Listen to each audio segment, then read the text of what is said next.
अंतर्यामी दया करो, हे अंतर्यामी दया करो, हे सबके स्वामी दया करो, हे सबके स्वामी दया करो, हे करुणा के सागर दया करो, हे पालनहारे दया करो, जीवों के सहारे दया करो, जीवों के सहारे दया करो, हे मात हमारी दया करो, हे मात हमारी दया करो, हे बालक तेरे दया करो, हे दर तेरे आए दया करो, हे अंतर्यामी दया करो, हे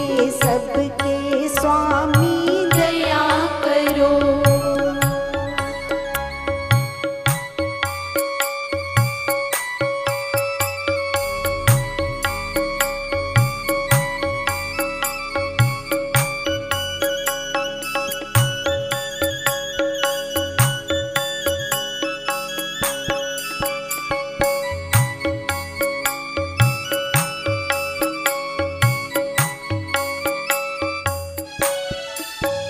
दो दुख मिटाए दया करो, दो दुख मिटाए दया करो, दो कष्ट भगाए दया करो, दो कष्ट भगाए दया करो, दो रोग मिटाए दया करो, अब नाम जपा दो दया करो, सिमरन में लगा दो दया करो, सिमरन में लगा दो दया करो, दीनों के दाता दया करो, दीनों के दाता दया करो, दुखियों के सहारे दया करो, हे ईश्वर प्यारे दया करो, हे अंतर्यामी दया करो, हे सबके स्वामी दया करो।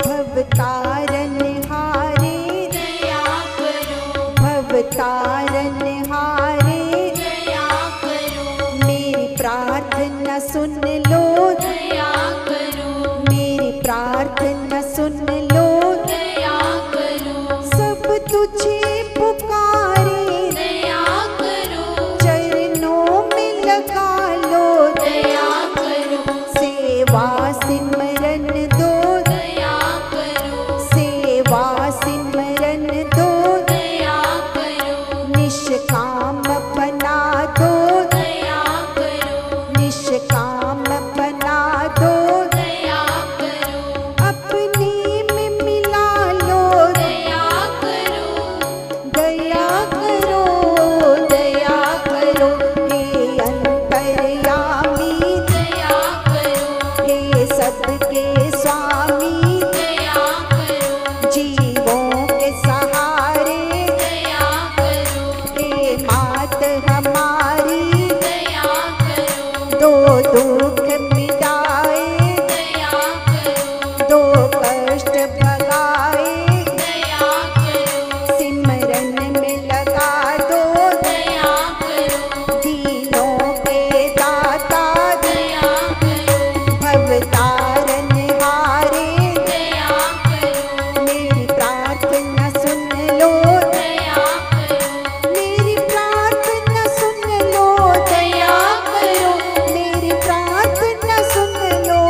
ईश्वर से प्रार्थना कर रहे हैं। नाना तरह से अलग अलग नामों से हृदय की पवित्रता, मन की पवित्रता, जब मन की पवित्रता से तुम प्रार्थना करते हो तो पता क्या होता है? मन की मैल उतरती है। मन की जो बहुत लाखों सालों से चढ़ी हुई मैल है वो आहिस्ता आहिस्ता उतरती है। जब वो उतरती है तो उसकी एक निशानी है कि तुम्हारे अंदर शुभ विचारों का संचार होता है। किसका होता है? शुभ विचार, शुभ भाव तुम्हारे अंदर प्रकट होते हैं, तुम्हें आते हैं अंदर से। यही इसकी निशानी है कि तुम्हारे अंदर अशुभ जो बुरे जो विचार है, बुराई जो है वो आहिस्ता आहिस्ता घट जाती है और शुभ विचार आने लग जाते हैं। और वो शुभ विचार तुम्हारी प्रार्थना के साथ उस अनंत असीम तक पहुंचती है जिसकी कोई सीमा नहीं। मेरी प्रार्थना सुन लो, मेरे कष्ट मिटा दो, मेरे रोग मिटा दो। ये रोग क्या है? अंदर के विचार। और ये विचार आते कहाँ से? इंद्रियों से। इंद्रियां किसको कहते हैं? सबसे बड़ी इंद्रिय जो आंखें हैं। संतों ने आंखें ना कहकर इसे इंद्रिय पुकारा है।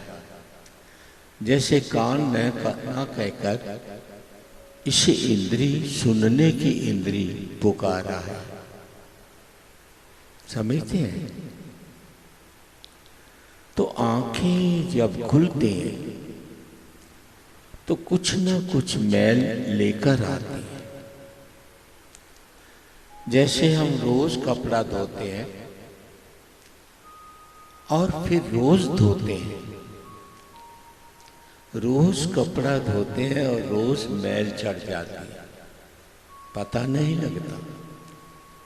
लेकिन जब साबुन लगाते हैं तो उस कपड़े में निखार आता है तो पता लगता है ये मैल कहाँ से आ गई, अभी मैंने तो कल पहना था। इसी प्रकार आंखें खुलती हैं तो कोई ना कोई विचार बाहर का तुम्हारे अंदर तुम्हें चंचल कर देता है।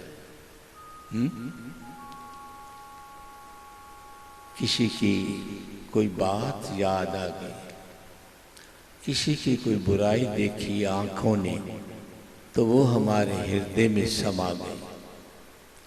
ये तो ऐसा है, ऐसा होना चाहिए था। ऐसा और वैसा आंखें जब देखती हैं तो वो मन के ऊपर जाकर जम जाती है। जैसे मैल कपड़े के ऊपर जम जाती है, ऐसे ही ऐसा और वैसा, वो ऐसा था, वो ऐसा था, वो मैल जो है हमारे कपड़े में आकर जम जाती है। जब मैल, तो फिर उसके उतारने के लिए जैसे तुम साबुन लगाते, रोज लगाते, वो साबुन रूपी सिमरन, ध्यान, जाप तुम्हारी अंदर की जो मैल चढ़ी थी वो उसी वक्त उतार देता है। और संत जो किसी से कोई गलत या ऊंचा संत से बोला गया है तो उसको उसी वक्त ज्ञान हो जाता है कि मैं क्यों ऊंचा बोला।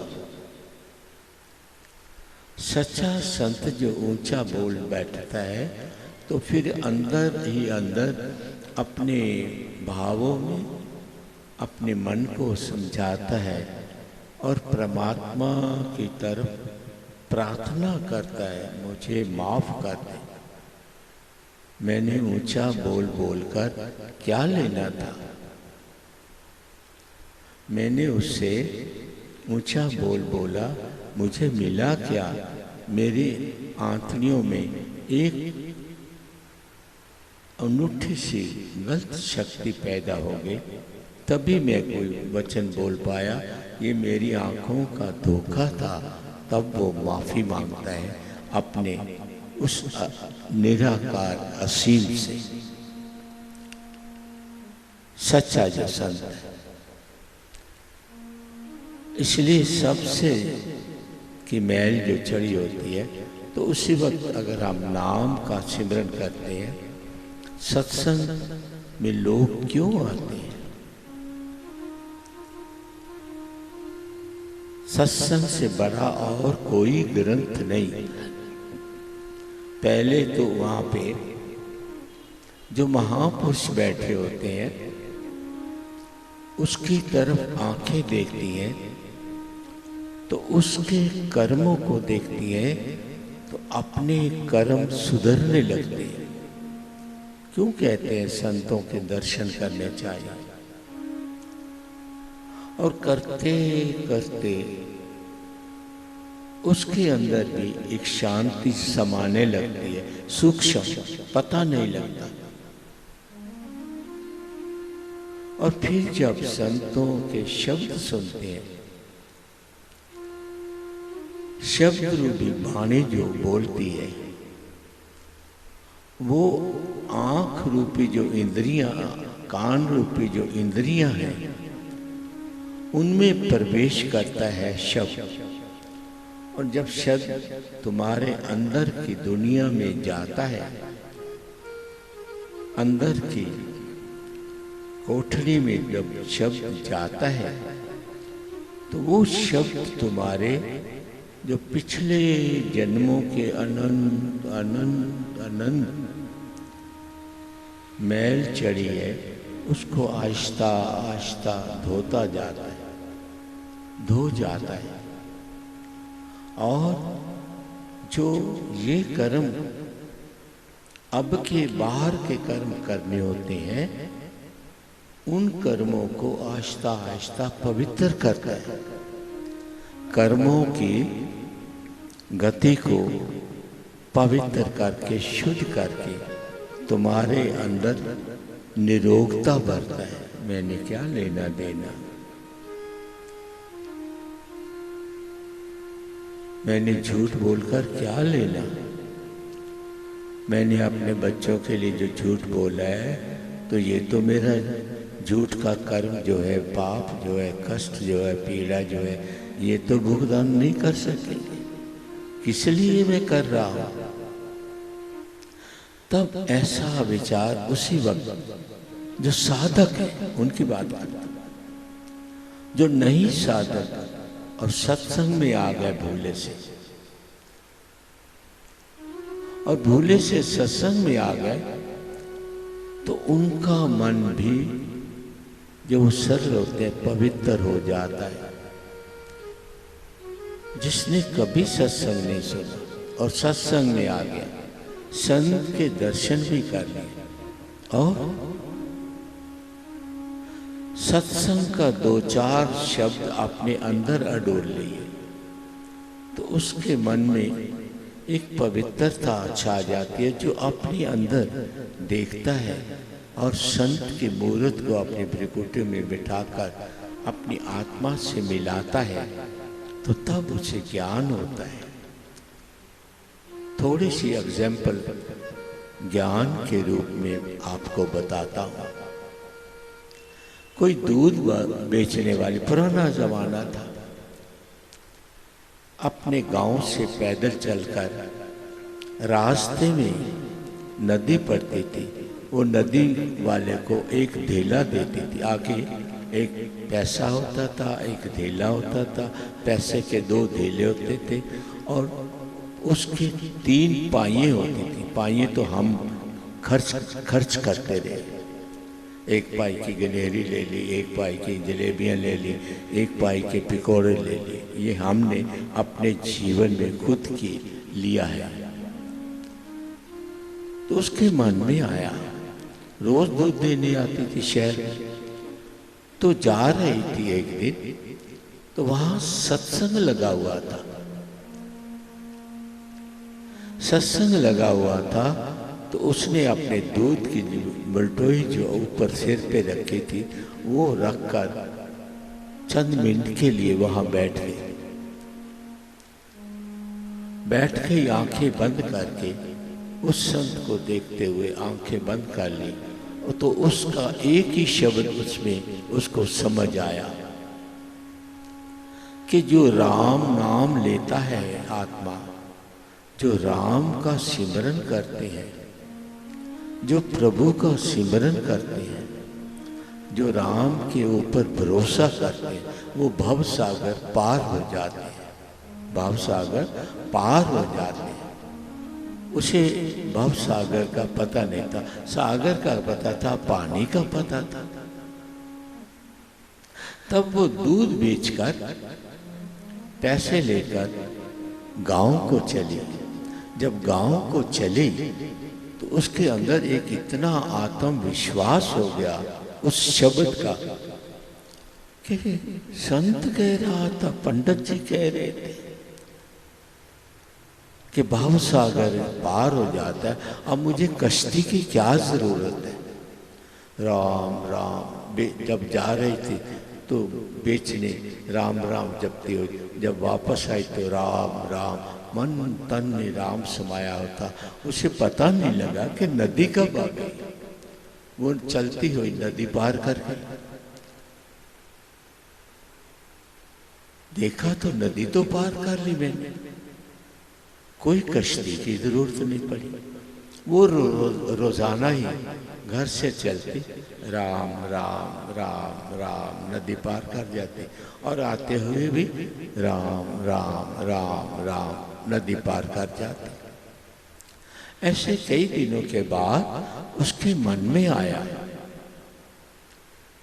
आया कि जिस गुरु ने मुझे नाम दिया है मैं उसको अपने घर भोजन कराऊं। तो वो उस पंडित जी के घर में गई। कहा, गुरुजी आप मेरे साथ चलिए, आज भोजन आप मेरे घर करना। पंडित जी ने कहा ठीक है, पर इतनी दूर कैसे जाएंगे। कहते नहीं पंडित जी मैं तो रोज जाती हूँ, मैं आपको 2 पैसे दूंगी। 2 पैसे तो बहुत होते थे उस दिन। पंडित जी लालच में आ गए, चल पड़े। जब नदी आई तो वो तो अपना राम राम करते हुए आंखें बंद करके जा रही थी, लेकिन पंडित जी कहने लगे मैं तो डूब जाऊंगा, मैं डूब जाऊंगा। कहते नहीं, आपने ही तो कहा था राम राम करते हुए भावसागर पार हो जाता है। अब वो कहने लगे देखो, जब वो आधी नदी में चली गई तो पीछे देखा तो पंडित जी किनारे पे ही खड़े थे। कहते गुरुजी आ जाओ, कुछ नहीं होता, बस राम राम करते आ जाओ। अब पंडित जी ने भी राम राम करते हुए नदी में पांव रखे। जब नदी में आए तो आधे डूब गए। वो सोचने लगे कि पंडित जी महाराज क्या बात है, आप क्यों डूबते हो, राम राम करो। कहते करता रहा हो, पर हृदय में पवित्रता नहीं थी, सरलता नहीं थी, प्रेम नहीं था, आत्मा नहीं जागी थी। फूके राम राम करते हुए और एक भय बना हुआ था मैं डूब जाऊंगा। दुविधा में दोनों गए, माया मिली न राव, होगा कि नहीं होगा, वहाँ जा रहे हैं मिलेगा कि नहीं मिलेगा, दफ्तर जा रहे हैं मेरा काम बनेगा नहीं बनेगा, दुविधा, दो धाराओं में इस दुनिया कहते हैं दुनिया, दो नैया, दो नाव पे पैर रखना, इसका अर्थ है ईश्वर का भी कभी कभी नाम ले लेना और ज्यादा संसार को मन में बसाना, तो पवित्रता तो नहीं आएगी। एक म्यान में दो तलवारें तो नहीं समा सकती, या तो आत्मा रहेगी या संसार रहेगा। पंडित जी डूबने लगे, वो भाग कर आई, बाजू पकड़ा, बाहर निकाला। कहते गुरुजी आपने तो कहा था भवसागर पार हो जाते। वो कहने लगे देख भाई, मैं तो पैसे कमाने के लिए ये कथा कीर्तन करता हूँ, मेरे अंदर कुछ नहीं है। मैंने तो बाहर से सीखा है, बाहर के गीत गाने सीखे हैं, बाहर के ग्रंथ पढ़कर उसमें से तुकबंदियां सीखी है, बाहर की कहानियां पढ़कर ब्रकुटी में वही वाद विवाद सीखा है। मैंने जीत हार सीखी है कि मैं बहुत ग्रंथी हूँ, मैं बहुत विद्यार्थी, मैं बहुत भागवत की कथाएं करता हूँ, मैं ये करता हूँ, मैं वो करता हूँ, लेकिन अंदर से मेरा निशाना धन कमाना है, ध्यान कमाना मेरा लक्ष्य नहीं है। मेरा लक्ष्य एक ही है, पैसा आए और दुनिया बहुत तो मैं अपने मन को खुश करता हूँ, आत्मा को नहीं करता। तेरे और मेरे में तू एक दिन में पा गई, मैंने कई जीवन लगा दिए। इसीलिए ओ करुणा सागर दया कर, पर वो दया अंदर से निकलेगी, बाहर से कुछ नहीं आना। ध्यान रखना, वो दया, वो कृपा तुम्हारे अंदर भरी पड़ी है, वो करुणा तुम्हारे अंदर भरी पड़ी है, पर तुम करते नहीं हो। बड़े बड़े मैंने शब्द देखे, मैं तो जी राम का पुजारी हूँ, कृष्ण को नहीं मानता, हनुमान का पाठ करता हूँ, माता का नहीं करता। मैं तो जी माता के मंदिर ही जाता हूँ, ग्रंथ नहीं पढ़ता, गुरुद्वारे नहीं जाता। मैं तो गुरुद्वारे जाता हूँ, मंदिर में तो मूर्ति रखी, मैं नहीं जाता। ऐसी दुविधा हर मनुष्य में, हर मनुष्य में, हर मनुष्य में, संतों में भी भरी पड़ी है। तो कैसे तुम उसकी प्रार्थना करोगे? कैसे प्रार्थना करोगे? जब तुम प्रार्थना करते हो तो ऊपर से शब्द घट जाता है, ये ठीक है, ये नहीं ठीक। संत उसको पी जाता है अपने अंदर। क्या करे? क्योंकि वो आत्मा से खेलता है और आवाज अपनी आत्मा की ही सुनता है। शरीर में कितना कितना कितना कितना दुख हो, वो एक ही शब्द कहते हैं, ईश्वर कृपा है, ईश्वर कृपा है। वो कभी नहीं कहता कि शरीर ये हो गया वो हो, क्योंकि उसको पता है मैं अलग हूं, आत्मा अलग है। इसलिए जब तुम प्रार्थना करते हो तो और कोई भाव तुम्हारे अंदर ना आए, कोई भाव। दीनों के बंदो दया करो, हे करुणा सागर दया करो, हे अंतर्यामी दया करो। अंतर्यामी जो मेरे अंदर तन की शक्ति को चला रहा है, जो मेरे अंदर बैठकर मेरे शरीर को चला रहा है, मेरे कर्मों को देख रहा है, मेरे भावों को देख रहा है, मेरे विचारों को देख रहा है। क्या विचार मेरे अंदर खून की बूंद बूंद में घट रहे हैं, वो सब देख रहा है। समझे?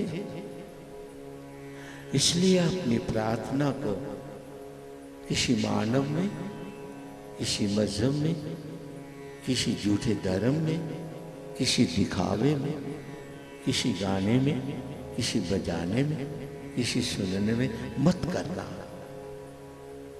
बस आत्मा हो तेरी और आना चाहता हूं, और एक तू ही दुनिया में कृपा का, दया का, करुणा का सागर है, जो कीड़ी पे भी दया करता है, हाथी पे भी दया करता है, और मुझ पे भी दया कर।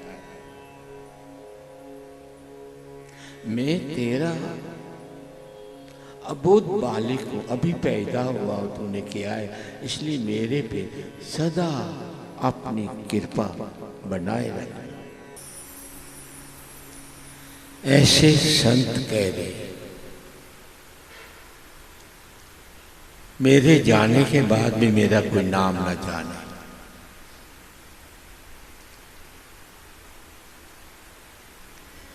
वो कहते हैं मैं तो मिल गया, जिसका नाम सदा रहने वाला है।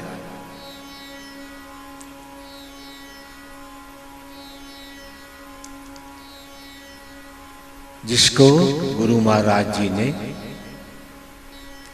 सत कहा, परम सत कहा।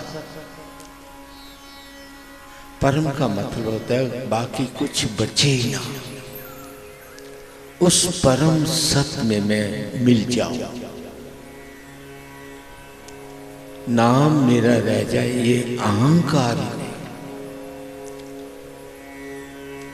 नानक जी ने भी एक ओंकार सतनाम, सत का मतलब सच नहीं है, उसका नाम सच ऐसा कहते नहीं है, सच नहीं है, सत।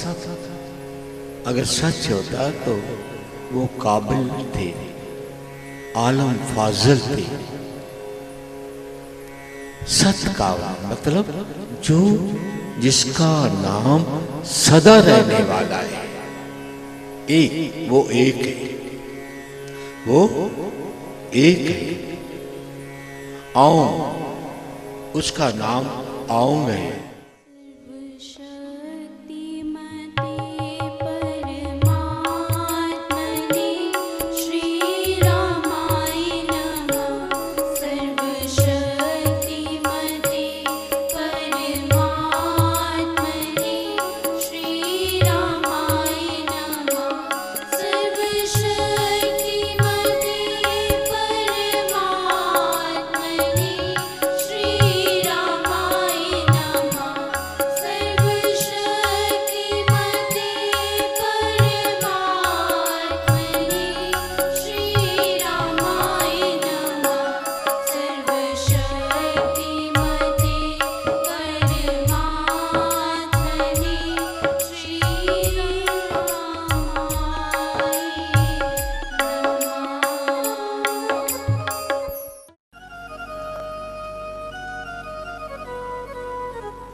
करुणा कृपा के सागर, तन मन में आनंद बसा दे।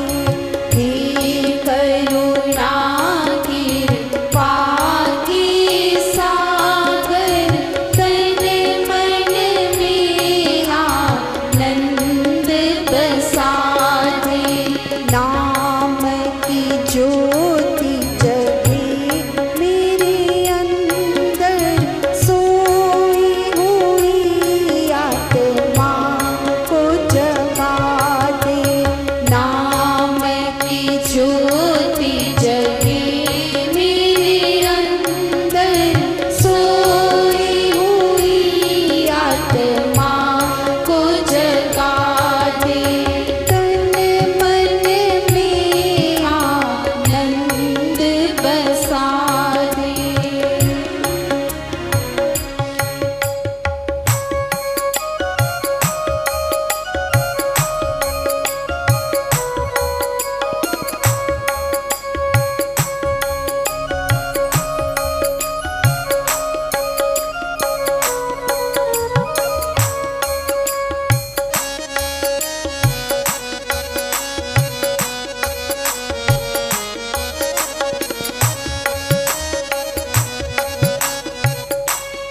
करुणा कृपा के सागर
तन मन में आनंद बसा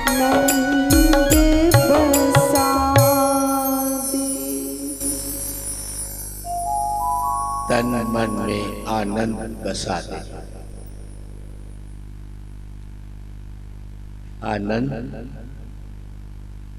नाम के सिमरन से ही आता है। मन की मैल भी नाम के सिमरन से ही मिलती है। और आप आज अपने अंदर जो बैठी शक्ति है परमात्मा की आत्मा, वो अपने पिता परमेश्वर से जो सब में समाई है, यही प्रार्थना कर कि इस शरीर रूपी तन में मन में आनंद बसा दे, दया कर, कृपा कर। और जब आनंद आ जाता है, संतोष आ जाता है, 3 लोक की संपत्ति मिल जाए, तब भी वो उसे स्वीकार नहीं करता। क्यों? कि मैं तो 3 लोक का मालिक हूं। नचिकेता जब यम के पास पहुंचे तो यम ने कहा 3 मांग लो, 3 वर मांग लो। 2 तो उसने, एक तो पिता की शांति के लिए मांगा और तीसरा वर मांगा कि मुझे वो ज्ञान दीजिए जो आत्मा और परमात्मा का ज्ञान है। मृत्यु के बाद मनुष्य जीव कहाँ जाता है और फिर जीव का जन्म कैसे होता है, मुझे वो ज्ञान दीजिए जो अमृत और आनंद देने वाला है। तब कहते हैं यम ने परमात्मा कि तू 3 लोक का राज मांग ले, 10 लाख साल की उम्र मांग ले, जितनी दुनिया में दौलत है वो मांग ले, जो तू इज्जत चाहता है, यश चाहता है वो मांग ले, पर ये ना पूछ, ये नहीं चाहिए, ये ना ज्ञान, ये ज्ञान नहीं लेना। उसने कहा 10 साल की या 10 लाख साल की आयु देते हो, मरना होगा। कहते वो तो मरना ही है।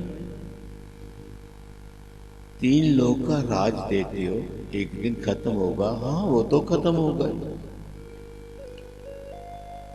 अशांति बढ़ेगी, वो तो बढ़ेगी।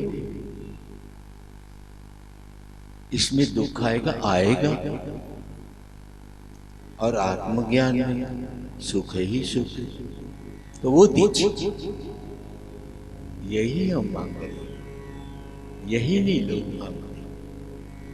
शांति नहीं मांगते, सुख मांगते। सुख एक सिक्के के 2 पहलू है, एक तरफ गांधी की फोटो, एक तरफ शेर की फोटो।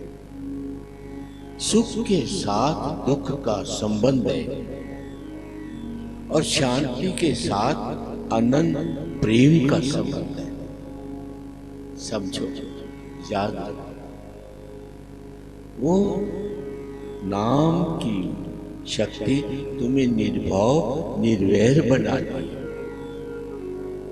और ये जो पूजा पाठ है, ये तुम्हें बुज़दिल बनाते। ये ना हो जाए, ये ना हो जाए, देवता ये ना कर जाए, वो ना हो जाए, बिल्ली ना आ जाए, कीड़ी ना आ जाए, ये तुम्हें बुज़दिल बनाते हैं, तुम्हारे में शक्ति नहीं पैदा करते।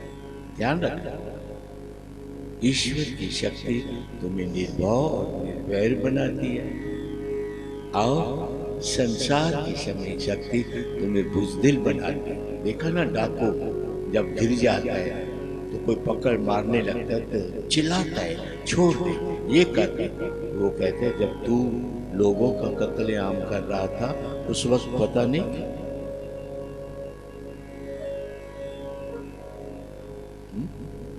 कितना डरता है, कितना चिल्लाता है, क्योंकि अंदर से उसके अंदर ईश्वर सत्ता नहीं है।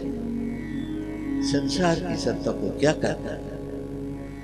तो आज एक शुभ मुहूर्त में शुभ कर्म ईश्वर करा रहा है निष्काम सेवा आश्रम से।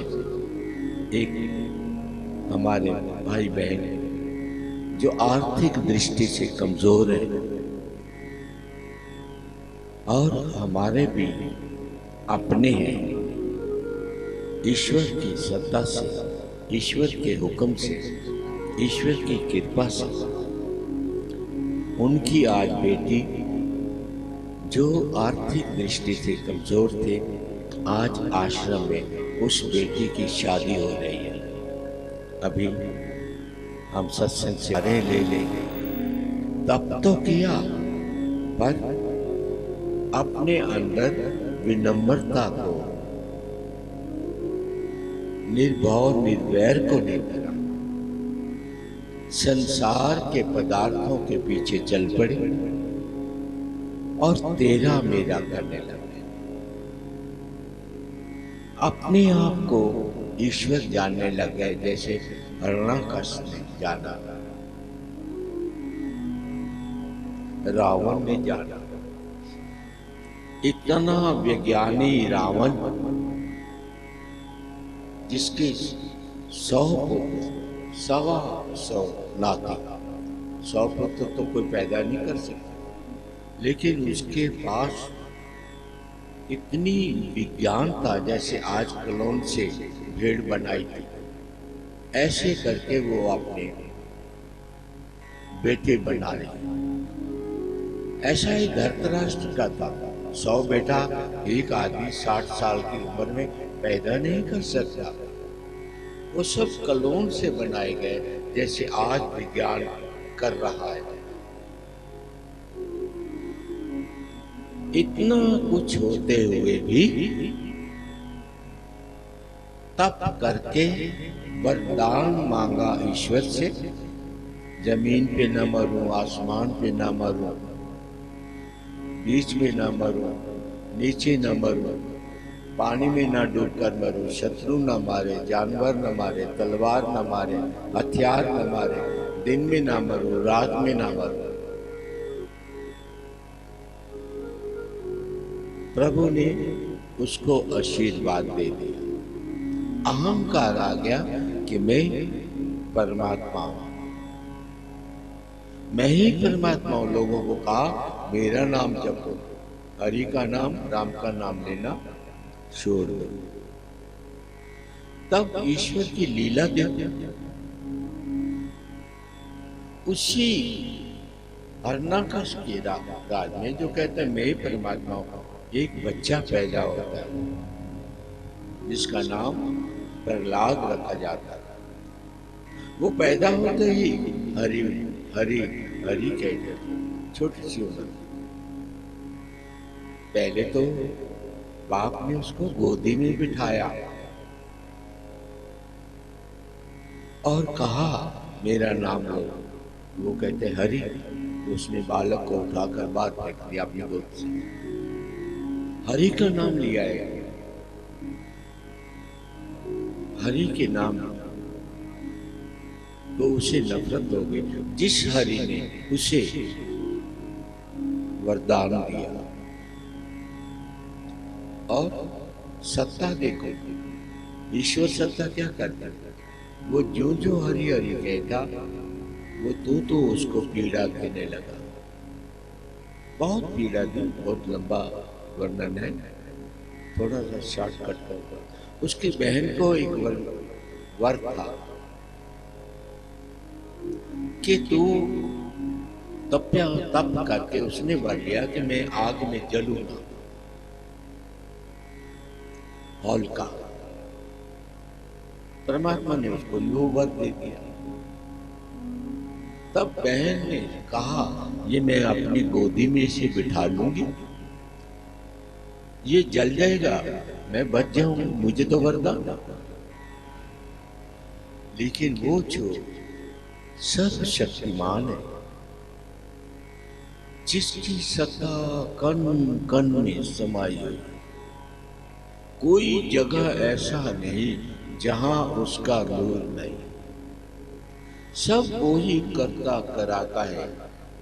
सब उसको पता है क्या, किस वक्त, कहां, किस जगह ये होना है। जीव कर्म कर सकता है, लेकिन कर्म का फल उस सर्वशक्तिमान के पास है।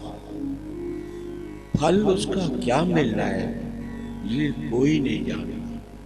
धनवान बड़ा पैसा लगाता है कि और धन बढ़ जाएगा, लेकिन उसके अंदर क्या भावना थी, वो पैसा घट जाता है। बड़े बड़े लोग विज्ञान के रॉकेट बनाते हैं, कई करोड़ रुपया लग जाता है, लेकिन वो भी खराब हो जाता है, क्योंकि उसकी सत्ता वो ही जाने। औलका ने अपने अंदर बसा बिठा लिया, आग जला दी। तो इतिहासकार कहता है कि वो मर गई, जल गई, सड़ गई, और वो नाम लेता हुआ हरि हरि हरि कहता हुआ जीवन खिलता हुआ फूल वहां बैठा राख पे हरि हरि बोल रहा। ये सत्ता है उसकी, ये समझो। यही इस पवित्र ग्रंथ में आप पढ़ रहे हैं। कोई बात या कथा कहानियां नहीं है इसमें। सत्ता उसके पिता ने आखिर एक बहुत बड़ा लोहे का खंभा तपाया और अपने सैनिकों को कहा कि जब बहुत गर्म हो जाए, पिघलने लगे ये लोहा, इसको उसके साथ बांध देना। जब ऐसा प्रहलाद ने देखा, थोड़ा किंचित मात्र उसके अंदर डर पैदा हुआ। जो ही डर पैदा हुआ, परमात्मा ने कीड़े का रूप धार करके उस खंबे के ऊपर कीड़ी का रूप धार के खंबे, उस तपते खंबे के ऊपर चलने लगे। तब वो हरी हरी कहकर दौड़कर उस खंबे को जप्फी डाली। कहती है उसमें से हरनाकश। हरनाकश क्या है? जिसका शरीर शेर जैसा है, बाजू है, धड़ा इंसान जैसा है। शाम का वक्त है, सूरज आधा डूबा हुआ है, आधा बाहर है, न रात है न दिन है, न बाहर है न अंदर है। दहलीज पे, दरवाजे के दहलीज के बीच में वो रूप धारण कर बैठा है, और न जानवर है न हथियार है। अपने नाखूनों से उसे न जमीन है न आसमान है, अपने ये टांगों पे लिटाकर उसको फाड़ दिया। ऐसा वर्णन आता है हमारे शास्त्रों में। ये ईश्वर की सत्ता है। इसको जो जान गया, इसको जो पहचान गया, वो ईश्वर के मार्ग पे चल पड़ा। नहीं तो जैसे आप लोग चल रहे हैं कर्म कांडों में, उसमें ईश्वर सत्ता नहीं है। आप ही समझे, आपको कौन बुद्धि देता है, कौन ज्ञान देता है, कौन विवेक देता है, कौन विचार देता है, कौन भाव देता है, किसने तुम्हारे शरीर में खून का संचार कैसे करते हैं, हाथों में नाखून कैसे आते हैं, आंखें कैसे देख पाती हैं, ये सब तुम्हारे शरीर की जो रचना है उस परमात्मा ने इतनी सूक्ष्म बनाई है। आप देखो, एक खून है, फिर खून के अंदर सेल है, वो सेलों में से भी कुछ और निकालकर आप शरीर को आज डॉक्टर ठीक करने लग गए। ये उसकी कितनी सूक्ष्म माया है, कोई समझ सकता? बड़े बड़े डॉक्टर एक उंगली के ऊपर रिसर्च कर रहे हैं और वो कहते हैं इस उंगली के बारे में पूरी नाड़ियां हम जान नहीं पाए। कैसे उसने स्ट्रक्चर तुम्हारा बनाया, ये कौन कर रहा है? अभी आप पढ़ रहे थे, कौन बादल चमकाता है, कौन बारिश बरसाता है, कौन बिजली कड़काता है, कौन सूरज और चांद को रोशनी देता है, कौन तारों की सेज सजाता है। एक एक तारा इस पृथ्वी से बड़ा है। ये कौन बना रहा है? कौन फलों वृक्षों में फल लगा रहा है? कौन वर्षा का पानी पहाड़ों के ऊपर बर्फ के रूप में जमाकर उसको शुद्ध पवित्र बनाकर नदियों के रूप में खेत और खिलाड़ों को कौन संचार कर रहा है, कौन सींच रहा है, कौन धरती में इतनी शक्तियां पैदा कर रहा है, अन्न के रूप में, जल के रूप में, थल के रूप में कौन दे रहा है, और समुद्र के अंदर कितने ही जीव जंतु सुंदर खूबसूरत रंग भर रहा है, ये कौन कर रहा है? कभी सोचा कर? इतने दूर जाते हो कि मतलब उत्तर टेकाए, उत्तर चले जाए तो क्या मिला किसी? ये तुम्हारा अंदर जो मन रूपी मंदिर है, उसमें प्रवेश कर जाओ। नाम का सिमरन करके महापुरुषों से, संत जनों से, गुरु जनों से नाम का अमृत लो, नाम का दान लेकर, नाम की महिमा गाकर अपने अंदर की जो गंगा बहती है उसका में नाम रूपी गंगा में स्नान करो। यही जीवन का सार ये ग्रंथ बता रहा है। मैं तो सबसे प्रार्थना करूंगा, निष्काम में ऐसे ग्रंथ हैं जो आपके अंदर के कपाट खोलते हैं। कोई बात विवाद नहीं है, पूर्ण परमात्मा के सत्य जो है वो इन शब्दों में से आपके अंदर एक शांति का संचार करते हैं। कौन दुख और सुख पैदा करता है, कौन तुम्हें खाना देता है, कौन तुम्हें रात और दिन देते हैं। जब ये अनुभव करोगे तो गरीबी नहीं रहेगी, अशांति नहीं रहेगी, दुख नहीं आएगा, पीड़ा नहीं आएगी, चिंता नहीं सताएगी, रोग नहीं सताएगा। जब नाम के सिमरन में नहीं डूबोगे तो ये सारी बीमारियां, दुख, पीड़ा, रोग, चिंता, फिक्र, अधरंग होना, हार्ट फेल होने, ये सब आएंगे, क्योंकि ये कर्मों के जो पिछले जन्मों के कर्म किए हैं वो भुगतान करना है। जो तुमने बीज बोया है, इसमें संत कह रहे हैं, जब बीज बो रहा था तब तो सोचा था, जब किसी को गाली निकाल रहा था, क्रोध कर रहा था, अहंकार कर रहा था, मार रहा था, किसी का हक छीन रहा था, किसी से झूठ फरेब कर रहा था, बड़ी चतुर बन रहा था, तब तो सोचा नहीं, बीज बो लिया। अब उसका फल जो लगना है वो तो खाना पड़ेगा, दुख के रूप में, रोग के रूप में, चिंता के रूप में, गरीबी के रूप में, जहालत के रूप में, निंद्रा के रूप में। इसमें तुम्हें दूसरे लोग जो गलत लोग हैं वो अच्छे लगते हैं और घर के लोग बिगाड़ने बन जाते हैं। घर का जीव जब अच्छी बात कहते हैं तो तुम्हें अच्छा नहीं लगता, क्योंकि तुम्हारी संगत जो है वो बुरों से। यही ग्रंथ बता रहा है। इसलिए अंत में क्या कहा संत ने?